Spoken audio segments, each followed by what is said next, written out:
So hello everyone, ये है आपका चैप्टर नंबर 2 महाराष्ट्र बोर्ड का reproduction in lower and higher animal. इसके अंदर इंपॉर्टेंट क्या है? तो बेसिकली ये जो चैप्टर है ऐसा लगता है कि ये एक चैप्टर है, but let me tell you again ये दो चैप्टर है। आपको ऐसे नहीं ऐसे खिलाते हैं ना। सो एक है रिप्रोडक्शन इन ह्यूमन, वो आपको इन डिटेल पढ़ना है। एंड इसके अंदर एक है रिप्रोडक्टिव हेल्थ, जो सेकेंड पार्ट है इस चैप्टर का, वो है reproductive health. So reproduction in human में आपको क्या पढ़ना है? आपको mail reproductive system, female reproductive system, gametogenesis कैसे होती है वो आपको पढ़ना है। उसके बाद आपको मतलब अगर अब मेल गैमेट बन गया, फीमेल गैमेट बन गया, मेल गैमेट होता है स्पर्म, फीमेल गैमेट होता है एग। अब वो मिल गया, उनका फ्यूजन हो गया, now fertilization will take place. ठीक है, अगर गैमेट फॉर्मेशन हो गया है तो अब फर्टिलाइजेशन भी हो गया। फर्टिलाइजेशन होने के बाद क्या बनेगा? सिंगल सेल जाइगोट बनेगा। अब उस जाइगोट के अंदर क्या होगा? क्लीवेज होगा। क्लीवेज एक special type of mitotic division होती है, वो डिवाइड कर करके एक स्ट्रक्चर बना लेगा blastula. And let me tell you कि आपके टेक्स्ट बुक के पीछे बैक एक्सरसाइज के अंदर आपको बोला है कि ब्लास्टुला का स्ट्रक्चर डिस्क्राइब करो। सो कितना इंपॉर्टेंट क्वेश्चन है ये, और ज्यादा कुछ है नहीं इसके अंदर। तो जाइगोट है, जाइगोट के अंदर आपको कंटिन्यूस डिवीजन दिखानी है और फिर आपको दिखाना है कि स्ट्रक्चर ऑफ ब्लास्टुला बन गया है। ठीक है, तो वो मैं बताती हूँ आपको। तो वो एक इंपॉर्टेंट है जो आपको करना है।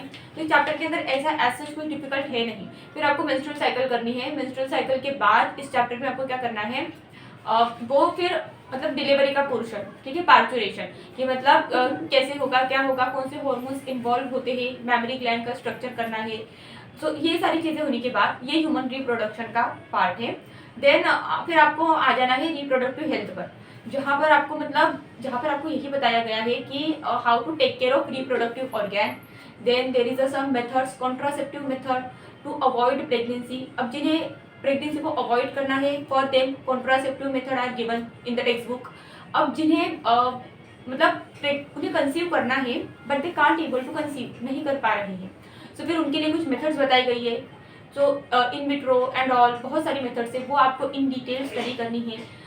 और इसके अंदर फिर आपको मतलब ट्यूबेक्टोमी, वैसेक्टोमी, ये सारी चीज़ें दी गई है, वो आपको एकदम अच्छे से करना है। सो ओवरऑल इस चैप्टर में ऐसे ही आपको पढ़ना है। तो इस चैप्टर में लिख लो, आप पॉइंट्स लिख लो। आपको क्या करना है? सबसे पहले तो आपको मेल रिप्रोडक्टिव सिस्टम करनी है। मेल रिप्रोडक्टिव सिस्टम का डायग्राम करना है। डायग्राम के साथ सिर्फ डायग्राम नहीं ड्रॉ करना है, लेबलिंग भी करनी है, उसकी बहुत अच्छे से लेबलिंग भी करनी है।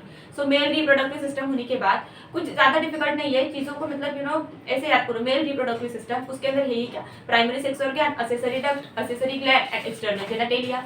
प्राइमरी सेक्स ऑर्गन के अंदर टेस्टिस आ जाता है, वहां पर क्या बनता है? स्पर्म बनता है। देन एक्सेसरी डक्ट क्या है? वो पाथवे देके जैसे स्पर्म जिससे ट्रैवल कर पाए। ठीक है, उसके अंदर कौन सी चीजें आती है? So rete testis, vasa efferentia, epididymis, vas deferens. Then accessory gland, accessory gland के अंदर 3 ग्लैंड है, आपको एकदम अच्छे से उन्हें पढ़ना है। मैं आपको पेज नंबर बता देती हूँ। पेज नंबर है आपका 21, पेज नंबर 21 निकालिए। ठीक है, कौन सी है? Seminal vesicle, prostate and corpus gland. एकदम अच्छे से पॉइंट्स बना लो। ठीक है, ओके, किसके अंदर मतलब कितना अमाउंट, मतलब कितना ml होता है, क्या बेसिकली स्पर्म एंड सीमन का डिफरेंस क्या होता है? Sperm and semen, there is a difference between both the terms. तो sperm is just an 10% part of semen. ठीक है, स्पर्म क्या होता है? सिर्फ 10% पार्ट होता है सीमन का। तो फिर 90% क्या होता है? वो 90% जो मैंने आपको 3 ग्लैंड बताई है ना, seminal vesicle, prostate gland and bulbo urethral gland, जिसे कॉर्पस ग्लैंड भी कहते हैं, उन ग्लैंड की सिक्रीशन होती है। सो स्पर्म प्लस दिस ग्लैंड की जो सिक्रीशन है, इसी को कहते हैं सीमन। सो अगर मतलब उस ग्लैंड की जब सिक्रीशन हम निकाल देंगे तो फिर वो जो 10% बचता है उसे स्पर्म कहते हैं। ठीक है, तो ये आपको मतलब ये बेसिक है, तो एकदम अच्छे से बेसिक ही क्लियर होना चाहिए बेसिकली। तो ये 3 ग्लैंड की सिक्रेशन अच्छे से रट लो, ज्यादा कुछ आता नहीं है ना इस चैप्टर में, जो मैं बता रही हूँ वो कर लो। मेल रिप्रोडक्टिव सिस्टम की डायग्राम ड्रॉ कर लो, एकदम अच्छे से लेबलिंग याद करना है। उसके बाद फीमेल रिप्रोडक्टिव सिस्टम की डायग्राम ड्रॉ कर लो एकदम अच्छे से, उसकी भी लेबलिंग याद करो। क्या होता है फीमेल रिप्रोडक्टिव सिस्टम? एक यूटेरस होगा ऐसा। ठीक है, वो जो यूटेरस है उसके 2 सिंग बना लो। ठीक है, वो जो सिंग है वो क्या होगा? वो होगा फैलोपियन ट्यूब। फिर फैलोपियन ट्यूब के बाद फिर क्या होगा? यहाँ पर फिर आ जाएगा इनफंडिबुलम, फिर आ जाएगी फिम्ब्रे, फिंगर लाइक प्रोजेक्शन ऐसे, और फिर आ जाएगा ओवरी। हो गया। और फिर क्या हो जाता है कि वो जो यूटेरस है फिर वो ऐसे नीचे आ रहा है, सो फिर वजाइना। यही है फीमेल रिप्रोडक्टिव सिस्टम। सो एकदम अच्छे से उसे ड्रॉ कर लो। और देन इसके बाद क्या करना है? ये होने के बाद वो ब्लास्टुला का स्ट्रक्चर कर लो। स्पर्म का स्ट्रक्चर अच्छे से करो, स्पर्म का स्ट्रक्चर ड्रॉ करो। 3 पार्ट होते हैं, हेड होता है, मिडल पीस होता है, टेल होता है। Head, middle piece, tail, middle piece के अंदर माइटोकॉन्ड्रिया होता है जो कि एनर्जी प्रोवाइड करेगा उसे।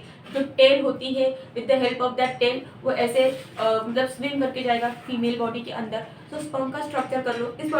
इस चैप्टर के अंदर आपको डायग्राम कौन से करने हैं, टीएस ऑफ टेस्टिस लिख लो कि कौन से आपको डायग्राम ड्रॉ करने हैं। और लेट मी टेल यू, उस डायग्राम के साथ आपका थ्योरी प्रिपरेशन भी हो रहा है।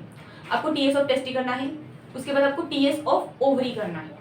TS of testis, TS of ovary, दो हो गए। देन मेल रिप्रोडक्टिव सिस्टम का डायग्राम, फीमेल रिप्रोडक्टिव सिस्टम का डायग्राम, 4 डायग्राम हो गए। वो ब्लास्टुला का डायग्राम कर लो एक, ठीक है, ब्लास्टुला का डायग्राम हो गया। उसके बाद आपको डायग्राम करना है आपको ये जो है मैमरी ग्लैंड का डायग्राम करो। उसके बाद आपको स्पर्म का डायग्राम करना है एकदम अच्छे से, और ओवम का भी आपको डायग्राम करना है। ओवम का भी डायग्राम करना है, वो vitelline membrane, zona pellucida, then Graafian follicle, ठीक है। जोना पेलुसिडा के जो आउटर होता है वो ग्रैन्युलर, जोना पेलुसिडा के आगे जो एक सेल होती है कोरोना रेडिएटा होती है। सो एकदम अच्छे से उसे लर्न करो। ग्रैन्युलोसा जो सेल होते हैं ना, ग्रैन्युलोसा सेल ही zona pellucida and corona radiata में कन्वर्ट हो जाते हैं, ठीक है। सो अब वो ओवम का जो डायग्राम है वो एकदम अच्छे से ड्रॉ करो। तो ये जो इतने मैंने डायग्राम बताया ना आपको, ये डायग्राम आपको एकदम अच्छे से ड्रॉ करना है। देन फिर आपको आ जाएगा वो स्पर्मेटोजेनेसिस, oogenesis, ये जो यहाँ पर दिखाया है। डायरेक्टली आपको क्वेश्चन आएगा कि मतलब स्पर्मेटोजेनेसिस एंड oogenesis की प्रोसीजर बताओ। तो ये जो दिया है एंड ये जो दिया है ये कुछ ज़्यादा डिफिकल्ट है नहीं, मैं इसकी छोटे छोटे वीडियो बना भी दूंगी, ठीक है। तो आपको ये भी करके जाना है, ये भी इंपॉर्टेंट है, यहाँ से भी क्वेश्चन आने की प्रोबेबिलिटी है। और ये है वो ओवम का स्ट्रक्चर जो मैंने आपको बोला अभी, ठीक है। जोना पेलुसिडा, कोरोना रेडिएटा, ये जो 2 सेल है ग्रैन्युलोसा सेल का ही मॉडिफिकेशन होते हैं, ठीक है। देन वो सेकेंडरी oocyte, फिर वो विटेलाइन मेम्ब्रेन उसके अराउंड, तो ये आपको एकदम अच्छे से करना है। देन इसके बाद ये देखो, ये है ब्लास्टुला का स्ट्रक्चर। सबको ब्लास्टुला का स्ट्रक्चर भी एकदम अच्छे से करना है। इसके अंदर बस कंटिन्यूअसली डिवीजन ही होती रहती है।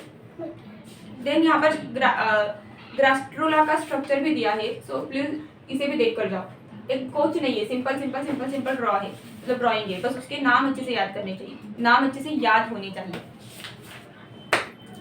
देन इसके बाद जो आपका ये जो चैप्टर है लैक्टेशन, ठीक है, मतलब पेज नंबर 38, यहाँ पर आपका जो फर्स्ट पार्ट है वो खत्म हो जाता है, ह्यूमन रिप्रोडक्शन। और आपका जो सेकेंड पार्ट है इस चैप्टर का वो स्टार्ट हो जाता है रिप्रोडक्टिव हेल्थ, जहाँ पर मतलब बहुत अच्छे से आपको बताया गया है। इसके अंदर यही है कि मतलब बेसिकली पहले तो आपको क्या बताया गया है, रिप्रोडक्टिव ऑर्गन की आपको इन्फॉर्मेशन दी गई है, उसे हेल्दी कैसे रखना है, ये सारी चीज़ें बताई गई है, क्योंकि कोई इसके बारे में बात करता है नहीं ना।